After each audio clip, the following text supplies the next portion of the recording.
Hello everybody, it's your favorite West Virginia on Space here, and one of the common things you see in the RPGs, video game type nerd culture is, what kind of class would you be if you could be anyone in real life? And it's a pretty common debate, and often a pretty fun one to have, but one of the things I've always found most interesting is that, in the D&D world at least, the Warlock is by far the best one in my opinion to ask this question, because a lot of the other classes require a certain amount of training or skill or other things that, us people in modern day just don't have. You and me aren't trained, most of us at least, aren't trained to be like a fighter or a ranger or something. And probably much none of us, if any, have magic. But a warlock is interesting because anyone could be a warlock if you just get the right pact going. And that's an interesting discussion to have about why a character would choose this path. However, I want to do a discussion, is that if warlocks were real, like a particular kind in D&D, were in the real world, which would be the best one to pick? Which patron gives you the best bang for your buck, so to speak?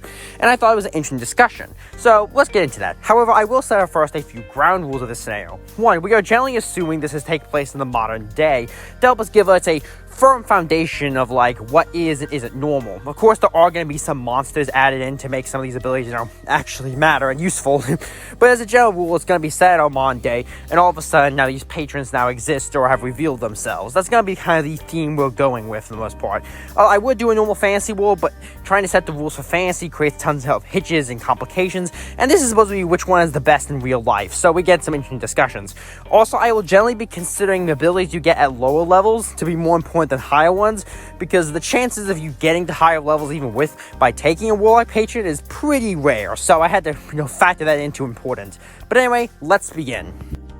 The first one we're covering is the Archfey, which is kind of obvious what they kind of give. You're bound to fairy kings or queens or that kind of deal, just fake creatures in general.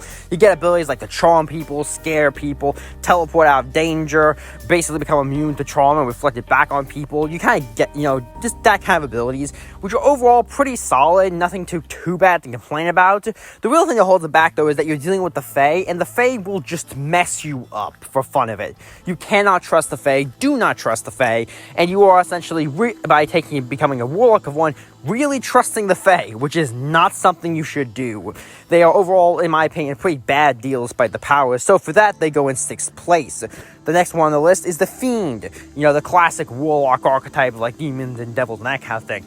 And, oh boy, are they a bad pick. I mean, the powers are okay, being able to resist fire and all that kind of stuff is okay, but the sheer downside of it, listen, most Warlock patrons aren't exactly the nicest people in the world, not by a mile, and a lot of them have some pretty ulterior motives, but only the Fiend is solely dedicated to personally trying to make you evil and corrupt and destroy the world. No matter what powers they give you, this is literally siding with the bad guy, and trying to use bad powers against the forces of good is just kind of a lose-lose game, and the powers they give you just aren't even close to worth literally, serving the forces of darkness. So for that reason, they have to go in 7th place, the absolute lowest place in the tier list. Next up is the Great Old One. Of course, this is serving entities like Cthulhu or other kind of Lovecraftian entities for the most part. And this one actually comes with okay powers. Telepathy, being able to kind of resist certain psychic damage, and manipulate, a lot of psychic-based abilities, a lot of kind of manipulation powers in that sense. So very kind of manipulative, psionic, kind of weird, can get past a lot of defenses. Overall, they aren't the best set of powers any warlock could get, but they're okay. Now, the patron is a bit more iffy, as a lot of Great Old One patrons aren't even aware they have warlocks. So it's entirely possible to essentially get powers for free with little consequence. However, if they do become active, they're elder entities of madness, so that could be a pretty bad deal if they take interest in you. But because of the fact that you can sometimes skirt away from it, or their deals aren't that bad, they go into 5th place as a side effect. The next one is almost the opposite, in a way, is the Celestial. This is basically deals with angels or higher beings. And these powers are pretty much what you expect. A lot of healing powers, a lot of resist evil effects, that kind of deal. And though they're all relatively basic, healing powers are pretty good. I mean, the ability to literally die and then come right back is a pretty good deal. You're really hard to kill for a warlock. And once again, the powers are once again kind of basic, but no one turns down good healing. And as far as the actual patron you serve, it's actually not a bad deal either. Of course, you are serving an entity of good, so you can expect lawful good, but even just good, so you expect your deals to be relatively fair, and you're serving the forces of good. The only real downside here is strictly because, well, by choosing to literally serve the forces of higher planes, you are literally diving head straight first into the, war between good and evil. deal. So potentially getting to rest ever just might not be on your table. So for that reason alone, they're bumped down to second place, but it's a very close one. The next one is the Hexblade. Basically, if you want to play Elbrick of Melmivide, I think that's how you say that. Basically, you have a cursed sword, it lets you do magic, and you gain powers through having a cursed blade. Granted, it could be other weapons too, but it's usually a cursed sword, let's be honest. Overall, the ability to curse your opponents and then rise one of them as like an undead specter for a day, and such like that is an okay deal. The powers are pretty good, and having a basically guaranteed plus weapon, especially if you mix it with the Pact of the Tome, Pact of the Blade, makes you very powerful, and overall, it's a pretty good build in many ways. Now, of course, the Patron itself is kind of there because, once again, you are inherently using a pretty obviously evil weapon, and that tends to have problems. Just look up what Elric of Melbourne says. However, it's not strictly necessarily quite as high scheme as the other ones lower on the list, and the amount of damage you could, either to yourself or the world, do with it is probably a lot more limited, so for that, they're going in 4th place. The next one is the Fathomless. Basically, water creatures from the waves, the depths beyond time, that kind of deal. Feels like they're kind of scratching on the Great Woman's gimmick, but whatever. With this one, you can of course breathe underwater, swim very well, get resistance to chill damage, summon a giant tentacle to beat people up with, and teleport within 1 mile, given certain circumstances on bodies of water. Overall, these are some very good powers, and they're pretty solid.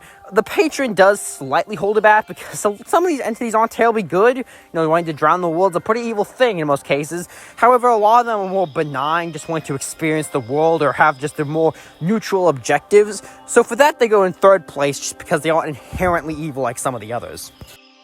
The last one is the Genie Patron. Now, this is like finding a magic lamp, except they found you and you're the lamp for their ticket. Not exactly. Basically, genies, you get some, actually it's pretty interesting powers with the genie vessel allowing you to go in, have a comfortable place to stay, or trap people in and then throw them out later. Elemental resistance based on your genie type and limited wish is already pretty good to replicate any 6th level spell lower. And then, unlike most warlocks, you actually gain wish at the end of your leveling up thing, which is pretty good. So overall, some very solid powers. The only real, like I said, but the Patron is a bit trickier. Now, most genies aren't necessarily the greatest people. Some are good, however, so those are the ones you would want to make a deal with. And since they operate more like a business or a straight deal, you can avoid direct conflict in ways that most of the other patrons just can't.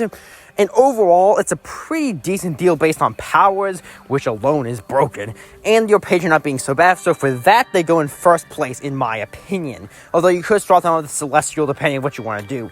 So, in case you're wondering about the other two, like the Undead and the Undying, I don't have the books that cover them, so I can't talk about them fairly. So I just didn't put them in the video. But overall, that's just my opinion. You can see the list here. What did you think about it? You think I'm wrong? Do you think I'm right? Would you switch them around? You can please talk about it in the comments down below and tell us what Patron would you take, or any. I probably wouldn't take any of these, to be honest. But if you did, just tell us down below, and I'll see you all next time. Yeah? Hey, why don't you hit that sub button? You're gonna become a subscribble. Get to see my content quicker. Wouldn't that be nice? I bet so.